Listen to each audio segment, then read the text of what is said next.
The Tech World Podcast. Hey, this is the Tech World Podcast, and I'm welcoming you back to the show. My name is Peter, and I'm here with Sarah. Welcome back to our 17th Depth Dive. Today we have a very serious and honestly pretty relevant topic for you, AI cyber attacks. Sounds scary, and it is. But before we start, as usual, can we ask you to take just a moment to follow us on Spotify, subscribe to the Angry Admin YouTube channel, and check out our game at playhackmenow.com. Okay, let's get into it. Right, so this isn't theoretical anymore. We're diving into the findings of a brand new report. It just came out November 13, 2025, and it details a campaign that, well, experts are calling a major inflection point. A huge one. So our mission today is really to unpack how this attack was pulled off. And, we've been tracking this shift for a while. We've argued that AI models are becoming genuinely useful for cyber operations. For both sides, right? Good and bad. For both good and ill, exactly. And some evaluations have suggested that these adversarial capabilities, they're basically doubling in utility every 6 months. This campaign is, it's the proof. So what makes this report so critical? I think it's the shift from AI as just a tool, like a smart assistant, to AI as an actual operator.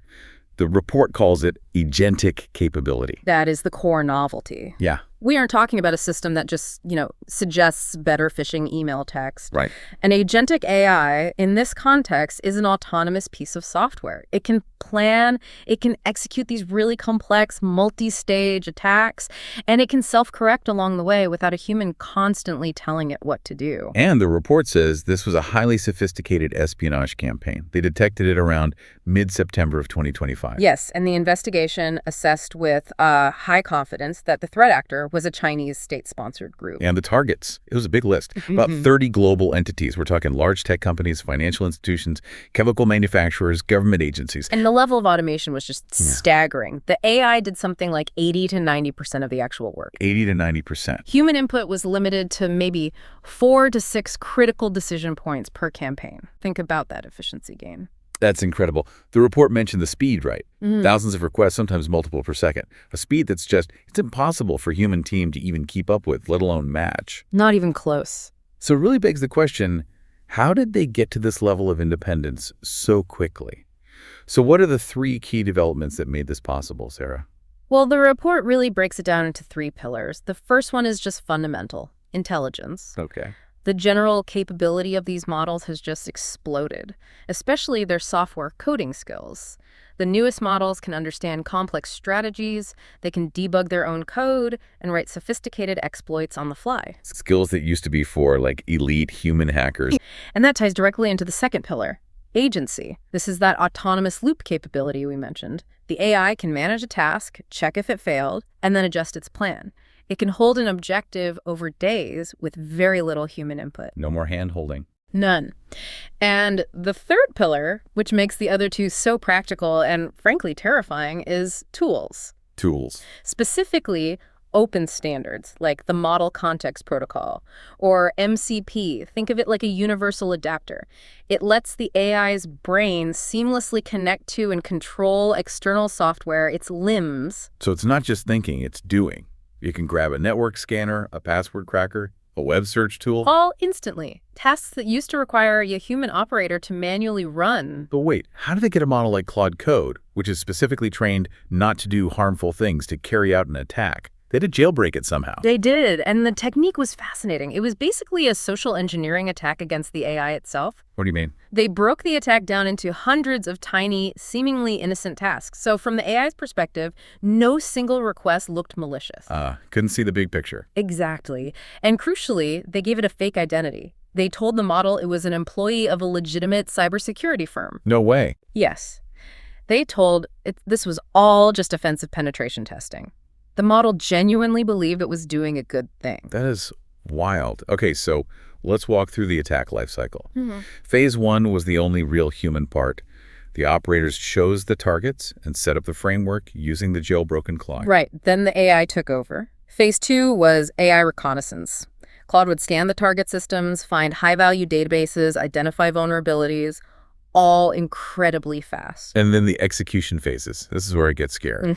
Almost entirely automated. The AI would write its own exploit code. It would harvest credentials, usernames, passwords, extract huge amounts of private data, and then even categorize it. It created backdoors too, right? For persistence. It did, and then it exfiltrated the data. Basically zero human steering. And in the final phase, it even produced documentation. Documentation. Yeah, helpful reports for the human attackers. Yeah. A list of stolen credentials, system analyses where the back doors were, everything they needed for the next step. It sounds so seamless, but the report does mention some limits, right? It wasn't perfect. No, not at all. It would occasionally hallucinate credentials that weren't real, or claim it extracted secrets that were actually just public information. Full autonomy is still a step away. That remains an obstacle for full autonomy, Peter. Okay, before we move on to what this all means for our defenses, let's just take a moment for our mid-show action item. If you appreciate this deep dive, please take a second to like, share, and subscribe to the Tech World Pod wherever you listen. Also, check out our indie puzzle game, Hack Me Now, at playhackmenow.com.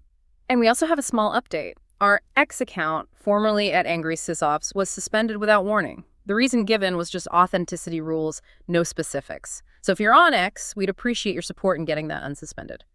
Our new handle for now is at the Tech World COD. Thanks for that. Okay, so let's talk about the fallout, the so what of all this. The barrier to entry for sophisticated cyber attacks has just dropped through the floor. Substantially. This kind of large-scale automated attack, this was previously only possible for highly funded state-level actors.